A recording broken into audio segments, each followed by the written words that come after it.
Sometimes in my tears I drown, but I never let it get me down. So when negativity surrounds.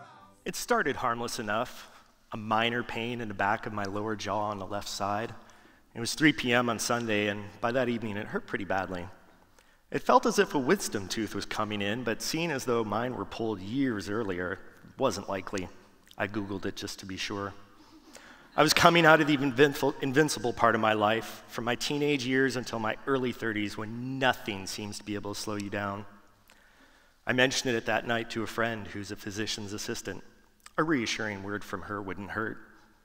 She instead encouraged to have me have it checked. We are, after all, getting older. The next day, I called my dentist's office and got a same-day appointment. Sitting in the dentist chair after being x-rayed, the assistant asked, "Do you have health insurance?" Health insurance, not dental insurance. "Is everything okay?" I asked.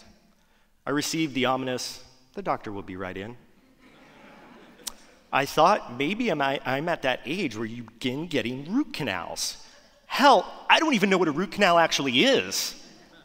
The dentist entered, x-rays in hand, and told me, "You have a sizable black spot on your x-ray. In 15 years of practice, I've never seen anything quite like this. I'm sending you to the emergency room. It could be nothing, but we want to make sure." Never seen anything quite like this rung over and over in my head as I headed to the ER to check in and wait. The ER doctor entered the room and said, "I've never seen anything like this. The on-call specialist is on his way." At 10:45 p.m., the specialist entered the room to explain that the black mass was a growth. He replied, "I've never seen anything quite like this." They had a full schedule for the next day, but needed to biopsy it as soon as possible. They'd work me in first thing in the morning, and with little explanation as to what could be next. "I don't want to speculate," the surgeon said. "It could be benign, but it could require a more aggressive treatment." No one said it, but the heaviness in the air stifled me, as though I was slowly inhaling the word cancer. My mind was racing, but there were no clear thoughts. I felt light, not light-headed, just light. Sitting in the ER behind a curtain, I was aware there were people around and things happening, but it all melted away. There I was in a cold, empty room, not with just tunnel vision, but tunnel consciousness. 48 hours earlier, I'd been celebrating Purim with no cares. 12 hours ago, I called to get a dentist appointment. 5 hours ago, I was on my way to the ER. What should I do now? Then it hit me. Call your mother. They all worry, but Jewish mothers seem to have an extra dose of it, especially when they live on the other side of the country from their only child. My mother answered the phone while friends and family were around. "I need to talk to you," I told her. "I have a growth in my jaw, and I'm going into surgery in 9 hours. After breaking down, she asked questions I didn't have the answers to. My next call was to my friend and Rabbi Oren. His father passed on several years prior from cancer, and that's the closest anyone in my life has come to it. When his wife answered the phone, I could barely get the words out just asking for him. "I'm sorry for calling so late." She passed the phone to Oren. I again apologized, then broke down in tears. From there, I jumped straight into stage 2 of grief, skipping over denial and going straight to cornering the market on anger. My insides turned hot, like hate-filled lava was pulsing through my veins. Then I thought, if this is cancer, then damn, I wasted a lot of years of not smoking and not dipping for nothing. And let me tell you what you can do with flossing every day. I had the biopsy and returned to my routine as best I could. Work, synagogue, friends, anything to distract the mind from the games of what if. I avoided telling anyone but my closest friends. After 7 of the longest days ever, I returned with my friend Oren to get the results. We made small talk, but it's uncomfortable. I felt guilty putting him through this, but the selfish side of me needed him there. My mom wanted to fly down to go with me, but I said no. Let's not worry too much until there's something to worry about. The results were in. Inconclusive. What? Are you fucking kidding me? 7 days and all you have is inconclusive? How is this medicine?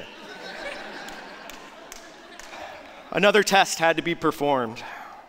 For 2 days, I was in a fog of disbelief and anger until I returned, this time by myself. As I sat in the waiting room, I couldn't focus my scattered thoughts on what might be ahead. The results? I had a disease I hadn't heard of and couldn't pronounce. A melloblastoma, a 1 in a million type rare disease, or to be exact, a 1 in 5 million type rare disease. I'd suddenly joined an exclusive club of about 65 people in the United States. Next, I did what you should never do with an illness, especially one you can't pronounce. I Googled it. The pictures were things nightmares are made of. Once lumped in with cancer, my disease now had its own chapter and verse in medical journals. It spreads fast. Mine went from the size of a nickel to a golf ball in 4 weeks. It has no known cause, doesn't target gender or race. It's truly egalitarian.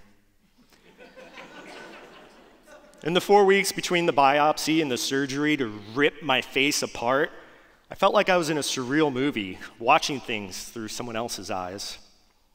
The worst, though, was enduring the unsolicited advice. Like the colleague who told me about his great aunt who had cancer. You know how she beat it? He said. Vitamin C. She took 1,000 times the amount of regulated vitamin C every day, and wouldn't you know it? Cancer-free. Yeah, I thought, a few more oranges a day and I'll knock this thing right out. Surgery removed 1/4 of my lower mandible, that's the jawbone for those of us less indoctrinated in maxillofacial terminology, and replaced it with a mix of bone morphogenic protein, cadaver bone chips, and titanium. An aggressive treatment for an aggressive disease. My mouth was wired shut for over 5 weeks. I lost a ton of weight, subsisting on liquid pushed through a syringe into my mouth. One morning, I woke to see a sick cancer kid in the mirror staring back at me. Sunken eyes, minimal color, everything smaller, frailer, except for the enormous bulge on my left cheek where I was healing. Now I looked like I had a tumor. Slowly, I was able to incorporate Jell-O and mashed potatoes into my diet. The most momentous, though, was a good old-fashioned hamburger. I strained to open my mouth wide enough for that first bite, like I was tasting it for the first time. I underwent 3 more surgeries over the next year to perform reconstructions, each one with its own challenges. 6 years later now, and some days I barely think of it, I've become used to my new normal. I can't feel anything on my lower lip or jawline, but when the weather changes, it sure feels like someone hit me with a lead pipe there. I also have to avoid gum, taffy, jelly beans, and the like.